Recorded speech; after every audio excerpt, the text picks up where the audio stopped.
आज की कहानी प्यार को सलाम। एक लड़की जो लेखिका है उसका नाम है तृषा मेहता। चलिए सुनते हैं उसके मुंह से एक अजीब प्रेम कहानी। अगर पसंद आए तो यह चैनल ज़रूर सब्सक्राइब कीजिएगा, लाइक कीजिएगा और ज़्यादा करके शेयर कीजिएगा। मैं तृषा मेहता, 27 साल की ब्लॉगर और पटकथा लेखिका ने वो सब हासिल कर लिया है जिसकी मैंने कभी उम्मीद की थी। फिर भी कुछ कमी महसूस होती है। दोस्तों का कहना था कि मुझे प्यार की कमी है, लेकिन मुझे ऐसा नहीं लगता था। मैं दिल से कभी रोमांटिक नहीं रही। सच कहूं तो मुझे लगता है कि प्यार की पूरी अवधारणा बकवास और बढ़ा चढ़ाकर पेश की गई है। प्यार बस एक माध्यम है जहां आप अपने पार्टनर का इस्तेमाल करते हैं और वो आपका, अपने अपने फायदे के लिए। संक्षेप में, प्यार स्वार्थी है। मैं अपनी माँ से मिलने दिल्ली जा रही हूँ। मेरे माता पिता का तलाक हो चुका है।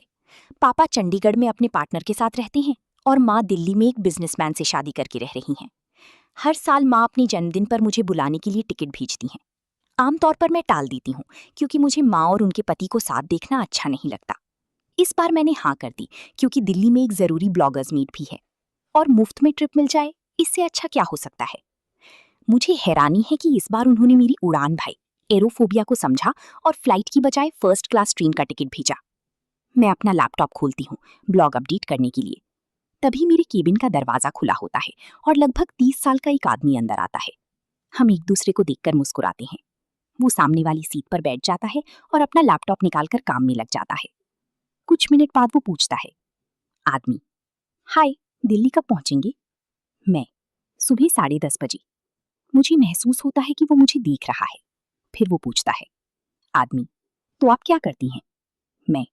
मैं राइटर हूँ। वो मुस्कुराता है और मानना पड़ेगा, उसकी मुस्कान बेहद खूबसूरत है। आदमी, क्या लिखती हैं? मैं, मानव रिश्तों पर शॉर्ट स्टोरीज। आदमी, दिलचस्पी से, मतलब लव स्टोरीज? मैं, साफ तौर पर, कोई लव स्टोरी नहीं, और वैसे भी मैं प्यार में विश्वास नहीं करती। वो थोड़ा सोच कर कहता है, आदमी, देखे बिना यकीन नहीं होता। मैं तुम्हें एक कहानी सुनाता हूँ। जून 1973। उदय सिंह, सिर्फ 21 साल का, चार्टेड अकाउंटेंट बना।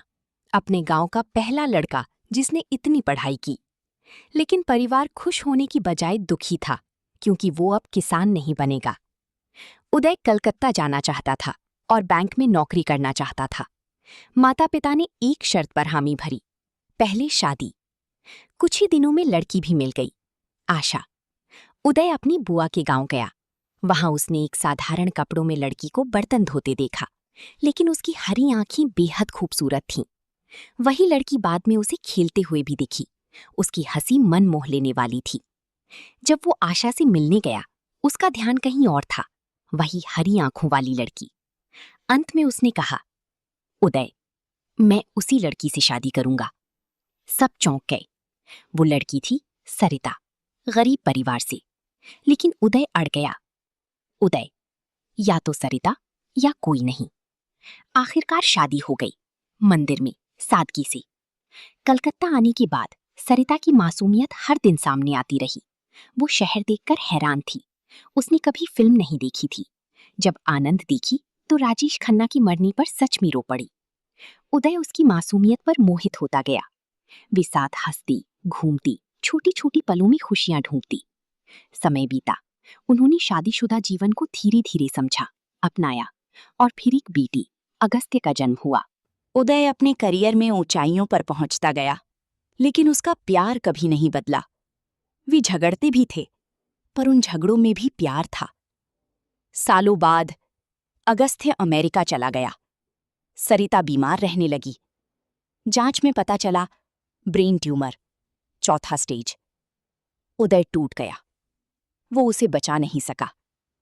एक रात सरिता ने उसे गले लगाया, मुस्कुराई, और अगली सुबह वो नहीं रही। उदय ने बेटे से कहा, उदय, मैंने कभी तुम्हारी मां से आई लव यू नहीं कहा, और उसने भी नहीं। लेकिन हम कभी एक दूसरे के बिना नहीं रहे। अब पहली बार मैं उसके बिना सोऊंगा। अगली सुबह उदय भी अपनी नींद में चला गया। कहानी समाप्त। आदमी मेरी ओर देखता है, और कहता है, आदमी, लव स्टोरीज होती हैं, बस सही इंसान मिलना चाहिए। वो एक पुरानी तस्वीर दिखाता है, एक खूबसूरत और खुश जोड़ा। फिर मुस्कुराते हुए हाथ बढ़ाता है। आदमी, अगस्त्य सिंह। मैं कुछ पलों से देखती हूँ और महसूस करती हूँ कि शायद मैं गलत थी। मैं, मुस्कुराकर, त्रिशा मेहता। और इस बार सच में दिल से उम्मीद करती हूँ, शायद एक नई लव स्टोरी शुरू होने वाली है।